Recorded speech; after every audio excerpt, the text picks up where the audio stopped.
I am actually filming this while I'm at my daughter's. I'll be leaving tomorrow morning, which is Thursday. But I noticed that when I downloaded my YouTube video yesterday, it was like minutes and it was done. When I download at home, it can sometimes, I have to go all night. And explain that one to me, because we actually have, I don't know what that stuff is called, that stuff from Elon Musk. We have that because we're out in no man's land. And so we have this supposedly great internet, but I'll tell you, it's off all the time. It's interrupted all the time. And like I said, if I'm going to make a YouTube video, I upload it, download it, whatever you call it. Like, if I do it in the morning at 10, I'm hoping by the end of the day that it'll be up. Or sometimes I do that at night when I go to bed, and then by the morning it's up. And when I did it yesterday here, it was like I said, like minutes. So I decided I would make another one and get it ready for, make it ahead of time. And so I'll be a little bit ahead of myself, because once I return back home, I'm back to not good service. But anyway, I think what I've come across a few, I'm still new at this YouTube, even though it says that I joined in 2022, which I must have, but I think I joined and then I never did anything. I actually started, I've never even watched YouTube, so I must have hit subscribe in 2022 so that I could watch or listen to something. But anyway, I didn't really start using this YouTube until a couple months ago, so I'm still learning. And then I have that YouTube Studio, which I'm learning about that. And so I went into that this morning, and I find all these comments that I didn't know were there. So I apologize to some of you that have been leaving me comments and I'm not responding, as I do try to at least, give a thumbs up or a heart or respond to questions. So I feel kind of bad about that. And maybe I need to go into YouTube more often. I don't know, but I do notice that YouTube sometimes sends me a notification when someone leaves me comments, sometimes doesn't. So that's on YouTube, so because I have so few followers right now that I feel I should be able to answer all of the comments. And I'd like to keep it that way. But I mean, I understand when you've got, like, some of these people have 50, 60,000 subscribers. There's no way you'd be on your computer all the time. And, I'm not that way. So, anyway, I thought with some of the questions that I found and with my 12-year cancer anniversary coming up, that I would talk about living with stage 4 cancer. The things that I think have kept me alive, things that I do, things that I don't do. You can imagine after 12 years, I've heard it all. I've heard everything.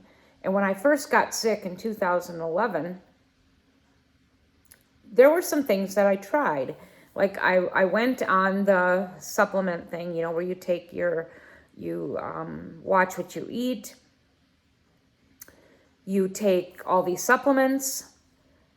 There was this green drink that this naturopath doctor that I was going to, which was crazy and expensive, he had me drinking this green drink. I think I had to drink it 1 or 2 times a day. I'm telling you, it was so bad.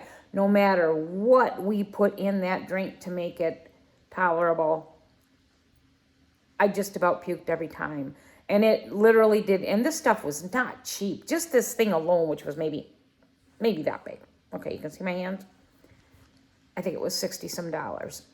All the supplements this guy had me on came to, I think the total cost came to like $600 a month. That's how our financial troubles actually really started and escalated, because, you want to live. I wanted to live. I mean, Greg wanted me to live. My kids wanted me to live.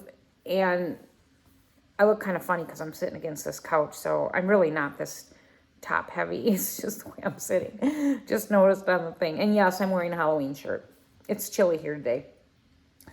But it was like $600 a month, and that really is what started our descent into financial devastation. If if I'm going to be honest about it, it is, because I had to stop work, and I had so much sick time and so much stuff saved up that I still continued to get money for several months after I got diagnosed. Well, I did go back to work for a time too, but I had no idea all this time that I had saved up and the benefits that I had. I worked for a county, so I had a great job, great paying job, great benefits. So for several months, it could even be 6 months, I continued receiving my paychecks. And I think I actually converted all the time I had into pay so that I could keep getting paid. And then I think when you're stage 4, you're fast tracked to Social Security in 6 months. So I got that. And then I also didn't know that I had signed up for a disability benefit. And so that was like a huge surprise. So my income was still pretty decent. However, Greg's wasn't, because he ended up not, he was self-employed, but at that time he had a decent income. We were never wealthy by any means, but we were okay. And we would have probably ended up in a really good spot financially if I had not gotten sick. And I have to admit that. It's just a fact. And that's a hard one for me, because everybody knows where I ended up 5 years ago in the, in the psych ward, when I found out that, we were going to have to go bankrupt again and move from another home. But it all goes back to that. And I'm trying to get to a point here. But we started out okay financially, but then we were spending all this money on these supplements and these visits, and that's not including my regular oncologist and the treatment he had me on.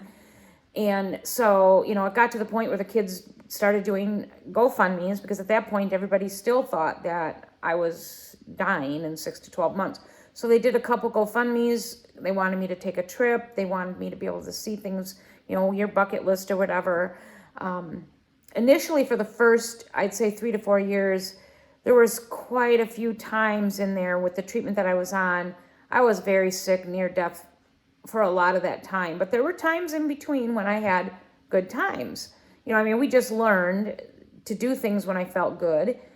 And we learned to take trips in between, when you've got to be in your chemo chair. I was on an IV chemo when I first got sick, and that was about a 3.5-hour treatment. And then I also had to take a bone treatment. I believe that was for about an hour. So I was tied to that chair about 5-6 hours. And then also oral medications. But that's what started our descent into the financial devastation that cancer causes, is those damn supplements and all this crap that I was drinking. By the time this all, so that's what started it. Oh, you got to take these supplements. You want to kill the cancer. You want to do this. Even though I was being told by my oncologist, and from everything that I read and the groups that I had joined, stage 4 is not curable. It's just not curable. The average death is under 3 years. So, we were trying to do that, and eventually it got to the point where I could not physically, I just couldn't drink that green stuff anymore. So I got to the point where I told Wally, you can buy this if you want to continue buying this, but you're going to sit on it or throw it out. I will not drink this shit anymore. I can't even remember what it was called, but like I said, we added bananas, we added fruit, we added everything, ice, hot, whatever. We tried everything. It was intolerable to me. And then eventually the supplements had to stop, because I was near death. I landed in the hospital with pneumonia and some other stuff. I ended up having blood transfusions, and my oncologist was just baffled. And he said, at that point, he removed me from the Avastin and the palmamidrate, and he also said, you need to get off all the supplements, because, quite frankly, he didn't know what was causing my decline. He didn't believe that, it was like cancer getting the best of me, and I was, like, getting to the point where I was dying. He didn't think that. The scans showed differently. So he really didn't know what was causing me to decline. We assumed it was the Avastin, but he also thinks that the supplements had something to do with it, even if in his words, The supplements maybe masked for quite a time how devastating the Avastin was to my body. Avastin is one of those chemos. I think there's only 2 or 3 that break into the brain barrier. It was a treatment for breast cancer that it was actually stopped because it killed so many women. It's a very tough treatment. I was on it for 3 or 4 years, so they consider that like very, very good. And to this day, when I last saw my oncologist, he said he doesn't know if that Avastin actually like stopped my cancer and, you know, and slowed it down enough that that's what's really truly given me all this time is the Avastin, or, you know, if it's just, I believe it's God, but, you know, it could be a combination of both, because I also believe God gives us brains to, you know, use to make treatments, whatever. So anyway, but it just got me. My point is, I've come across a few comments, and I still get them from a lot of people that I meet that are newly diagnosed or living with cancer, is, you know, how have you managed to hit 12 years? You know, what do you do? What don't you do? And I'm here to tell you that I tried to follow everything that everybody told me to do when I first got sick. So maybe the first couple years. Like, I remember when I first got sick, I had such a strong craving here and there for something salty. So I would wake up in the middle of the night and I would ask Baldy, can you please go to McDonald's and get me fries and a Sprite? And this would happen quite frequently. So I took that as my body was needing salt. And I did that. And whatever my body needed, it seems to tell me, and even to this day it does. So even though, you know, they'll tell you, don't eat fries, don't eat salt, don't do this, you know, I didn't overdo it. I did what I felt my body was telling me to do.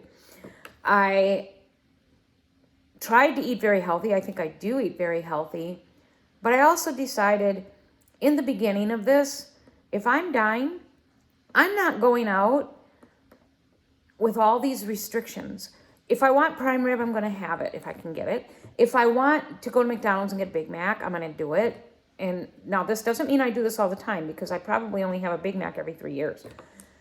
But that was my attitude, was I'm not going to do what all these people are doing. You know, I'm only going to eat vegetables and smoothies and take all these pills and make sure I go to bed every night at 6 o'clock and, you know, and do all this because I'm going to beat this. And God, one of my pet peeves, this is awful to say, if someone comes here that is living with cancer, please don't take this the wrong way. This is a decision I've made for me. But when I first got sick, people were gifting me things here and there, you know, a lot of pink stuff. Cancer picked the wrong bitch. I'm sure you've seen that or heard it. Those things to me didn't work, and they still don't work. I don't know what the word is that I'm thinking, because I don't, like I said, I don't want to offend someone, because I realize and I understand and I respect that everybody is different and everybody handles their disease differently and how they're going to fight it. My decision right from the get-go was humble. I was humbled. I never really thought a whole lot about dying, I guess. I mean, I did, but it wasn't the focus point of my life. Getting cured was never a focus point of my life. Living and surviving was, as long as I could and the best that I could. I, however, always had such humility and humbleness. I never could say cancer picked the wrong bitch. My attitude was always, I'm dealing with some pretty evil stuff that does kill you. It maims you. It breaks you financially. It breaks you physically. It breaks you emotionally. It can devastate your family. It can devastate pretty much everything of your life, and then it'll kill you. By that time, you're glad that it killed you. So I was always humbled. Like, no way I have the utmost respect for this disease. I've seen what it does. I've seen women's bodies. I've seen marriages break. I've seen young children left without their mamas. I've seen a lot of devastation. I'm on the other end of the spectrum, though. By now, everybody that's been following me and knows me, my family has been 100% supportive. Greg, although we have had our difficulties in our marriage, I can't get a better caretaker. You know, it's like he brings me my pills, then I punch him. I'm just joking. But I mean, he never makes me feel like a burden. I don't care if he just got to bed and I wake him up, you know, and I need something, he will get it. I don't really seem to wake him up much anymore. Maybe the first 4 to 5 years, it was often, it was a lot. If I wasn't needing something, you know, like water or a certain food, you know, I was sick. And, you know, there were so many times you couldn't make it to the bathroom, and then I need help being cleaned up, or I needed help just getting to the bathroom. And the last, I'd say 5, 6 years, I don't really wake him up much anymore. I don't have, you know, I can handle my own stuff. So I've been blessed for the last few years. But I have literally seen men leave their wives with stage 4 cancer. I've seen children not wanting to help their moms, not wanting to be a part of their sickness. And there may be reasons for that. I have to respect that. I have to, you know, I don't know the family dynamics. I don't know. I mean, but I do know when you're sick and you're more than likely dying, it would be a good time to hash out those differences and help your loved one go out as peacefully and as I don't know what the word is I'm looking for, as peacefully and comfortable as they can. Like even my mom was not a good mom. I didn't do anything much for my mom when she was sick. There was other family members caring for her, you know, but we did make our phone calls and check and make sure. And, you know, if there was any concerns we had, we called. And I did go visit her. And then we made sure that she had a decent service and funeral, burial, whatever. We did what we needed as her children. And so I felt that she got a respectful, loving send-off for being a mom that was never a mom. But anyway, besides that, like, God, I go off on these tangents, and I'm so sorry, I just do that. Like I said, I look at you as my friend, so I just sit here and blabbermouth. But anyway, I'm back to, you know, all these things. I'll tell you this. I started off doing everything that was recommended to me. I started off trying things that, you know, might keep me alive. After I got sick on the Avastin and ended up in the hospital with pneumonia and, you know, a bunch of other things that nearly wiped me out, which actually did wipe me out for a long, long time. I also ended up with stage 4 kidney disease. I'm not sure if I ever shared that, so I was also going to a kidney doctor. I decided I was done with everything, that I'm just going to do what I do. No more supplements, no more green crap. My kidneys returned to normal. That took 2 years. I now just take my treatment and my vitamins that my oncologist recommended, which one is a vitamin D. Most cancer patients, I don't know if this is general cancer or breast cancer, most of us, if not all of us, end up finding out that your vitamin D level is extremely low. Mine was very low. So I take a very high amount of vitamin D. I take, there's a few other supplements that my body was low on that I take too. One starts with an F, I think. I can't remember. I take so many pills. But I take what my oncologist recommended. I take nothing else. My sleep regimen is something that I and my oncologist and my family doctor worked out. I still get approached to this day, you know, well, have you heard of this? Have you heard of this supplement? Have you heard of this fruit? Soursops, I'm sure you've heard of that. I don't know, I hear all this stuff. Oh, if you eat this soursop thing, it's been known to cure cancer. If you do this, I respectfully tell them all, no, yes, I've heard of it. No, I'm not interested. I'm not going to try anything else. I'm going to stay on the regimen that I'm on until I go to the better place. I'm done. I eat what I want. I sleep when I feel like I need to sleep. I am still learning at this 12-year place to tell my kids I'm tired. I'm going to bed. That's probably the last thing I needed to learn, because I try to stay up. I try to entertain, I try to do everything, and I simply can't.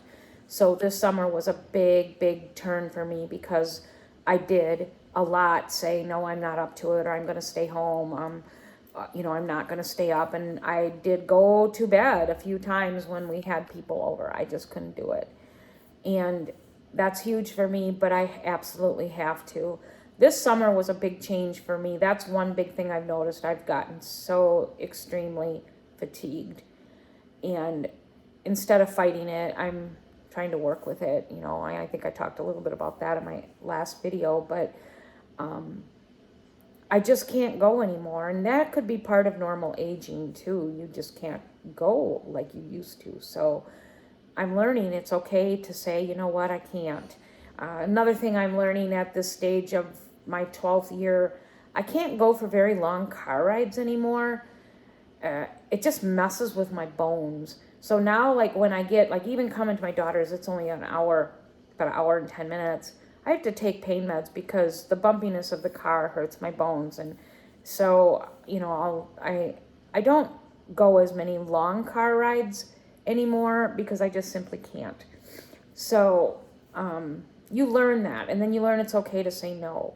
But what I'm trying to get at here is if you've been diagnosed with stage 4, any cancer really, you're going to have so much coming at you. You're going to have so many people, and I know they mean that they have the best intent and their heart is in the right place.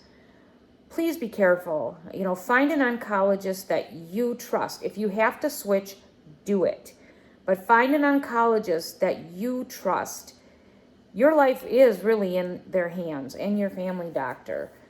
Don't go trying all this crap. Don't worry about what you eat and what you don't eat. I hear so much, sugar feeds cancer.